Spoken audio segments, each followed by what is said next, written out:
And now, as promised, we have our Formula One expert joining the show. Want to shout him out. He does a great job for us every week, giving us all the storylines, giving us all the notes that we need to focus on. Nick Rodecap. You can check him out on Twitter at Nick Rodecap. NickRodecap. Does a brilliant job for us. And by the way, just a great sports fan, does a great job covering sports all over the place. Nick, how you doing this afternoon? I'm doing pretty well. Thanks for asking. How are you? Oh, just fine. Hope you're enjoying your Friday and have a great weekend ahead. I'm really excited about the race this upcoming Sunday at the Hungarian Grand Prix. Give us some thoughts specifically at first about this track. What makes it unique? What do we need to know about the track and what it offers? Sure. The Hungaroring, as it's known, is a very narrow track. It's very difficult to pass on. It's kind of like Monaco in that regard. Now, it's a bit wider than Monaco, but it's difficult to pass on, and there are a lot of low and medium speed corners here. Historically, it's been very hot in Hungary, which can cause problems for some teams with tires and warm-up and getting their cars acclimated. In other respects, it's a track where a lot of drivers pick up their first wins, actually. Two that come to mind: Esteban Ocon back in 2021 won his first and so far only race in Hungary. And Daniel Ricciardo, who I'm sure we'll get to, won his first career race there in 2014. Now, you talk about the heat. Specifically, you talk about it impacting the tires. What can teams do to try to remedy that? Or is it just kind of the luck of, do your tires hold up over the course of the race? Well, I think they'll just have to alter their strategy a little bit. I think there are some tire compounds that handle the heat better than others. And it'll be interesting to see where that plays into which tires are best suited to the track. It could be a case where, for instance, teams will altogether avoid, say, the hard tire because it just doesn't work with the temperatures and with the track. It just does not perform. Now, we saw that last year, and Ferrari put a driver on the hard tire anyway, and it cost them the race. But really, it can just be a toss-up. There are teams that warm up the tires better than other teams. There are some teams that, when the tires get too hot, their cars just don't perform. So it's kind of a toss-up. Now, who are some of the drivers that you think are going to thrive at the Hungarian Grand Prix? I want to start with Fernando Alonso. Fernando has been phenomenal for Aston Martin this season. A lot of people were questioning his move, but it seems to have paid off so far. There's a parallel that I drew in my preview between Hungary and Monaco when it comes to a track where Fernando is best suited. The Aston Martin was very good at Monaco. Fernando finished second in that race.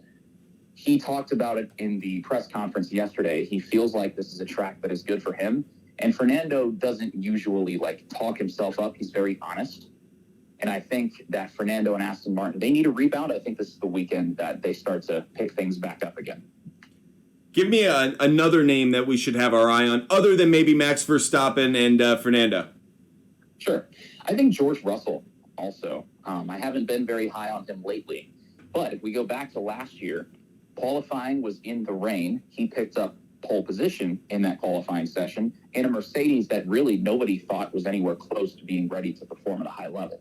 This year, we're looking at rainy conditions. We saw them today in practice, and we'll probably see them again in qualifying. I don't think George Russell will take pole, but I think he'll bring his Mercedes into perhaps that top 5 range. And I think Lewis Hamilton will also be up there too, because Lewis is a phenomenal driver, just like Alonso is, especially in the wet. Who are some drivers that we expect to struggle this upcoming Sunday? I think both McLaren drivers, Lando Norris and Oscar Piastri, through no fault of their own, but because their car does not handle heat well. They may qualify well because qualifying is predicted to have some changeable conditions. But race day, it's going to be in the mid to upper 80s. It's going to be sunny. The McLaren does not handle heat well.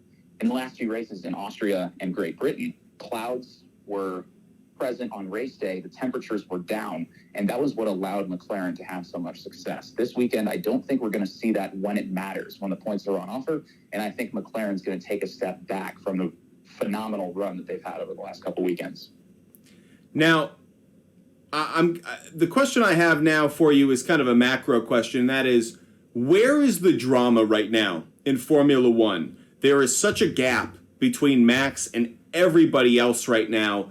It feels like the drama, at least of the season as a whole, has kind of evaporated. Meanwhile, maybe race to race, there's still the excitement of great Formula One action. But in terms of the drama meter, where are we? Are we as low as we've ever been over the last few years? I don't think so. I think that the drama isn't necessarily at the front of the field. I think we go back to the midfield, and there's a lot of exciting fighting that doesn't necessarily get the coverage that it deserves. Just looking at the results from free practice today, the top 14 drivers were separated by about half a second. Oh, wow. And from positions number 8 through 14, they were separated by 0.2.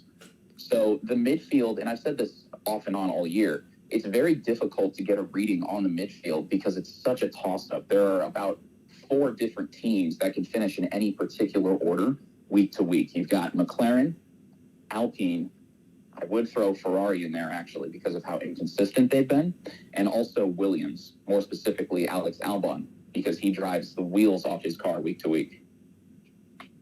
If someone wanted to, besides going to Butt Fumble Sports and reading your articles, learn more about Formula One and become a better, more informed Formula One fan, how would you recommend they go about it? Well, I think there are a number of actually good accounts on Twitter to follow to learn more about it and just kind of be more in tune. There's a guy on Twitter named Engine Mode 11. His name is Dan. He's an ex-Red Bull systems engineer. And especially with the recent news regarding both Daniel Ricciardo and Sergio Perez, he's provided a lot of insight because he was in Formula One for 6 years and he understands how it works. That's where I would start, is by following him. I think there's also WTF1 used to be good. They're not really that good anymore. The 2 guys who started that have their own thing. I think it's called P1 with Matt and Tommy, something like that. And then also another good follow is Formula Racers on Twitter.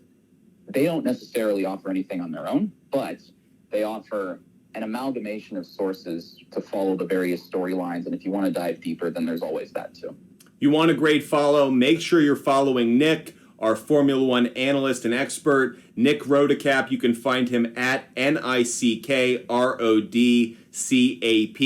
Nick, before I let you go, I know this has nothing to do with Formula One, but how'd you do on your immaculate grid today? Actually, I haven't played it yet. I got stumped a little bit by the one yesterday.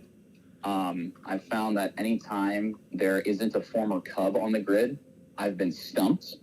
But we've got, looks like, a couple National League West and Central teams on here, so this could be an easier one for me. How have you tried the immaculate grid for football yet? Oh, I do not know my football players as well as I thought I did, I will admit. I'm most strictly confined to the AFC South because I'm a Colts fan, and when I have to kind of broaden beyond that, I don't tend to do too well, unfortunately. Well, I love checking you out on Twitter and seeing how your immaculate grid does every day, at least for baseball, because I know you're a great baseball fan. That said, Nick also, like I said, does a brilliant job for us every single week, bringing us great storylines around Formula One, informing us how to be smarter, how to be kind of more in tune with what's going on in Formula One, and he joins us for this interview. Nick, thank you so much. I hope you have a wonderful weekend. Awesome. Thank you. I appreciate the time.